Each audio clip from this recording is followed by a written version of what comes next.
Voyons maintenant ce dont nous n'avons pas encore parlé, le eValue Converter. eValue Converter, c'est une interface qui permet de convertir un objet en un autre objet.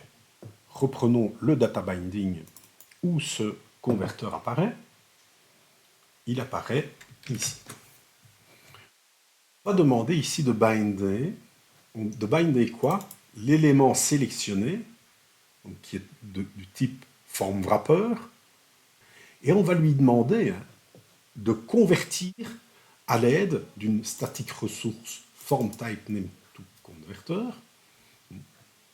Et ceci, on obtient ceci en déclarant une ressource, donc c'est une static ressource, qui vient de la partie infrastructure de notre architecture, qui s'appelle form type name converter, et puis ici, on a l'habitude de reprendre le nom du type pour le mettre dans la clé. Quand le binding va s'effectuer, le binding va faire appel à la classe form type to name to converter. Que va-t-elle faire, cette classe-là? Elle va appeler la méthode convert. Elle va appeler la méthode convert, donc à partir du modèle, donc on fait le binding à partir du modèle vers la view. Donc le convert est fait comme ça. Si on veut convertir à partir de la view vers le modèle, c'est ceci qui sera appelé. Si la valeur qui est passée, donc le selected form, est de type carré wrapper, on va retourner le mot carré, rectangle, rectangle, cercle wrapper, cercle. Sinon, on va retourner la valeur par défaut. Si j'exécute ceci, regardez bien ce qui se trouve ici. Je rajoute un rectangle, c'est bien le mot-clé rectangle, rond, un cercle, c'est bien le cercle qui apparaît. Et si vous voulez avoir la preuve que l'on passe bien ici, je vais mettre un point d'arrêt ici, et puis je vais manipuler mon interface, cliquer dessus, le converteur apparaît, l'objet est un objet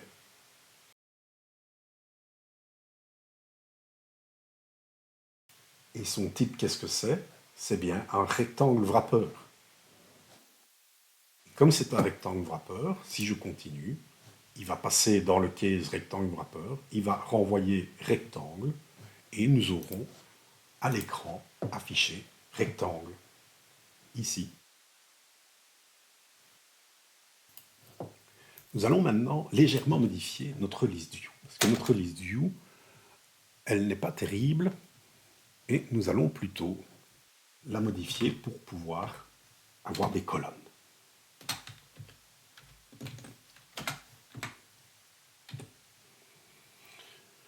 Nous allons rajouter une grid view dedans pour pouvoir voir apparaître des colonnes. Alors la list view, ce n'est pas l'élément le mieux pour réaliser des tableaux, mais c'est celui qui est utilisé ici, et donc je vais le modifier pour pouvoir avoir simplement dans la view une grid.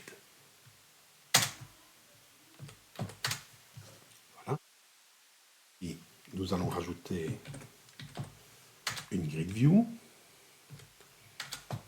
Dans la grid view, nous allons rajouter des grid view colonnes. Nous avons dans nos éléments le X, le Y, et nous allons rajouter également éventuellement le nom, rectangle, carré, etc. Entendons-nous bien, ici nous avons une liste d'éléments différents, des carrés, des cercles, etc., qui n'ont pas tous les mêmes propriétés, donc on ne va pas s'amuser à essayer de créer des colonnes pour le rayon ou pour la longueur, la largeur. Il va y avoir des erreurs de binding si on essaye de le faire. Donc on va juste se contenter de faire ceci. Ici, je vais mettre simplement au-dessus de la colonne un header.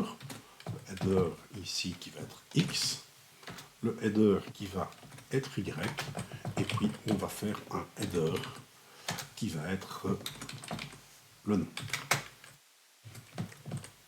Maintenant, nous allons demander aux colonnes d'afficher le texte qui lui est propre.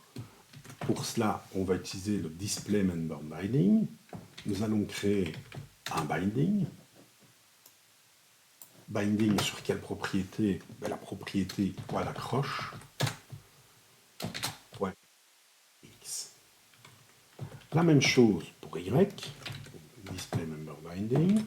On crée le binding sur la propriété point d'accroche point Y. Ici, pour le nom, display member binding. Et puis, on va utiliser la propriété, simplement le binding. Je vais peut-être la déplacer ici, voilà, au début. Et on va utiliser, comme tout à l'heure, un converteur qu'on va aller rechercher dans les ressources. Et voilà. On va lui demander simplement d'utiliser le binding, donc la propriété qui est bindée, et on va passer par le converteur qu'on a déjà utilisé tout à l'heure pour faire apparaître rectangle, carré et cercle. Je vais passer à la ligne ici. On va peut-être ajouter, si c'est possible, une largeur. Alors je vais lui donner 50 pixels. Ici, la même chose. Oui, 50 pixels. Ici, la même chose. On va lui donner 150. On sera un peu plus à l'aise. Voyons à quoi ça ressemble maintenant.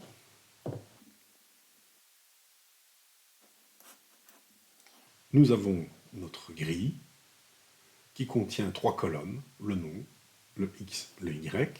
Si je rajoute des éléments, ils apparaissent également dans la view. Maintenant, si je vais modifier le rayon, alors ici, quoi qu'il n'est pas modifié directement, mais si je change de cellule, alors oui, le rayon n'est pas modifié forcément, si je change de cellule pour le X, ici je vais mettre le Y, ça n'a pas été modifié, je change de cellule avec le tab, et on voit qu'il est modifié. Nous, ce qu'on voudrait, c'est que ça se modifie directement. On va les modifier. Alors, on va agrandir légèrement les colonnes, légèrement. Voilà. Puis, voilà, des properties change ici. Et on va mettre la même chose ici.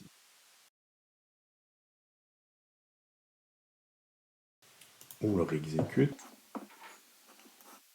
Donc, j'avais modifié pour que le côté puisse être notifié ici. Mais on ne sait pas modifier le côté. Il n'apparaît pas ici, donc forcément on ne le voit pas. Le rectangle, le cercle. Maintenant, si je modifie une des propriétés, c'est modifié, on va dire, en temps réel. Alors, vous me direz, ici, ce n'est pas modifié. C'est normal. Ici, c'est un binding qui va faire appel au toString. Et donc, on ne saurait pas notifier la propriété toString. C'est une méthode, on ne sait pas lui dire, tiens, mets à jour tout ce qui aurait utilisé le toString.